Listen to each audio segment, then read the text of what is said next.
Good evening. It's Lisa with Lisa Heal Yourself, and today I'm out for an evening walk. I actually didn't get to my walk this morning, which is very unusual for me, so I am doing it this evening. And I just want to talk about the reasons, the subconscious reasons that we're not healing, why we are afraid to go all the way with healing, why we're resisting our own healing. Okay, so I believe there's a few big ones as to why maybe they're unconscious, maybe they're subconscious, or maybe you're even conscious of them. But these are the fears and the reasons and the hesitancy and the resistance that we have to actually going all the way with our healing. Now, everybody probably who wants to heal so bad says, no, you're wrong. I want to heal. I definitely want to heal. There is nothing standing in my way. I have no hesitancy. I have no resistance to healing.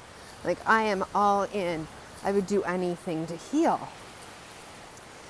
But when you start to peel back the layers and when you start to really look at it closely, there's probably many things that you're doing that indicate, even subconsciously, that you're not ready completely, or that you're afraid of change and afraid of actually changing, which is what healing is. If you were to completely heal yourself, you would be changed. You would be a changed person, and your life would be changed. You would be different. You would have different qualities, different characteristics, different personality traits. You would talk about different things. Your hobbies would be different. Your interests would be different. Your relationships would be different. You would be different. And you would be so different, in fact, that your life would be completely changed because you would be completely changed. So a lot of people don't realize that. They think, I want to heal. And you start to think about all these amazing things that you would do when you're healing. But just think about the amount. Like, if you think about your future healed version of yourself, which might include having an amazing career, having this amazing relationship, maybe traveling, having money, living a certain lifestyle, having these amazing friends, going out, hosting people in, whatever it is that you dream of, which is your future healed self. Imagine what you would actually have to do internally. Imagine how big of a shift you would need to make to actually do that. You would need to talk about different things, actually take action on different things, put yourself out there in ways that are maybe inconceivable for you right now. Put yourself out there, try for these careers, go on these interviews, travel, get on those planes, right? Spend the money, dump the person that you're with, get the new relationship, create new energies with people in your life and feelings in your life, and whatever it would take. This is a massive change, and it's in your imagination. You think it would be easy. But it's not easy, and you're resisting. Parts of you are resisting actually becoming the type of person and having the type of traits that it takes to become the person who is actually healed. Because change, it's such a dynamic change, and it's so scary to let go of who you are and your own identity right now, because even though you hate it, and even though you hate being sick, you know your relationships, you know where you live, you know your address, you know your thoughts and your feelings and your job and your, how you interact with people and what you do on a day-to-day basis. And it's familiar and it's comfortable. And this comfort gives us it's like what your subconscious looks for. It looks for this comfort, this familiar patterns, right? Because it's afraid of change. It's afraid of change. Even good change is scary change, right?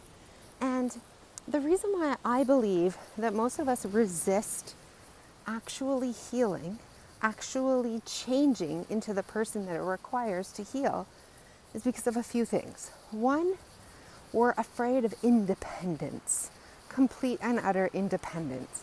We like being a victim. We like depending on other people. We are probably codependent people, and we require them to either help us, on a physical level. Maybe they lift things around the house for us, or they drive us places, or they help us, buy our supplements, or drive us to appointments, or, get our enemas ready, or whatever the case may be. Or they help us on an emotional level. They sit and they listen to us, and they hear us, and they talk to us, and they lend that supportive, ear to us. And so they're either helping us sort of physically, mentally, spiritually, emotionally, but we're dependent on others in some way. And we are afraid to change, to take sole responsibility for driving ourselves to the places we need to go, for buying our own things, for getting our own things ready, for listening and taking care of our own needs, for hearing our own problems, for giving ourselves our own self-care, for, being that listening ear for ourselves. We're afraid to sever that relationship because it's a comforting relationship and it works well for us. So I think that's one reason why many people resist, subconsciously of course, healing. Because there's so many ways that they're afraid of complete independence, and they're afraid of taking sole responsibility for their self and their own life, and they rely on others, on other relationships to help them, to be there for them, to support them in some way. And that comfort level, we're just afraid to let go of that because we feel we need it and we feel we can't really cope without it. And to give that up, to be the type of person who heals, means to completely give that up. And to give that up is completely scary. That change is like totally scary, whether you realize it or not. Another big reason why we might be resisting healing is because there's a lot of things that we actually don't want to do in this world, and we let others do them for us. It's an excuse, whether you like to believe it or not, an excuse why you're not going out there for that job, why you haven't gotten into that amazing relationship, why you're not traveling, why you're not making lots of money. It's an excuse as to why you're not living your dream life. It's an excuse as to why you're not a better parent, why you're not a better friend, right? It's an excuse for so many things. And I bet if you really take a tally, and sit down and write out a list, or really think it over, you can't deny that you're getting out. It's a good excuse for a lot of things. It's a reason why you can't. It's a reason why you're not yet the person you want to be. It's a reason why you don't have to go for it in some big way. You don't have to put yourself out there. You don't have to be that amazing version of yourself that you know you can be.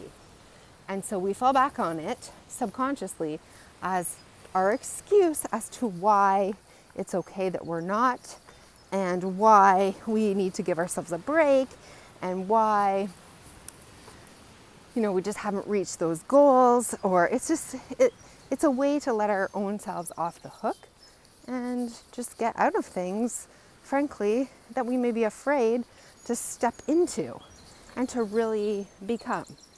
So I think if you think that through, you will also see ways that you use this as an excuse without really using it as an excuse. It's just a reason why you aren't allowing yourself to be the best version of yourself that you can be. It stands in our way, and it's a good excuse that it stands in our way, right? It's something that we can say, oh, okay, well, I'm doing the best I can in this position, and that's all I can do, so I'm still doing the best I can. We can pat ourselves on the back and feel good about it. So that excuse stands subconsciously in the way so that we can still feel good about ourselves, right? Why we haven't accomplished everything that we want to accomplish. So that's another huge reason.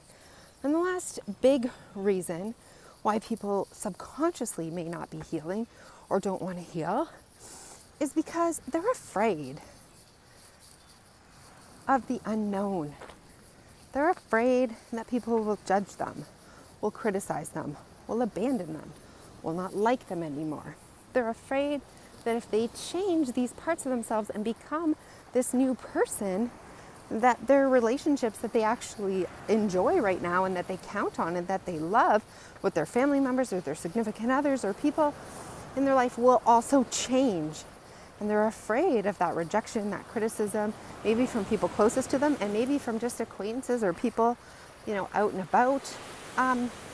It's a fear of being judged or abandoned or rejected or looked down on, or, just take a moment.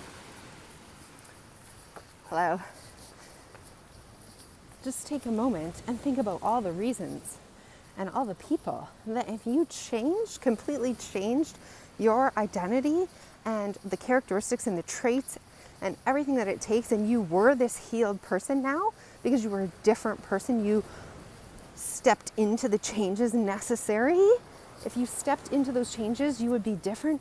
And if you would be different, it would be scary, because would your parents treat you the same way? Would your husband treat you the same way? Would your best friends treat you the same way?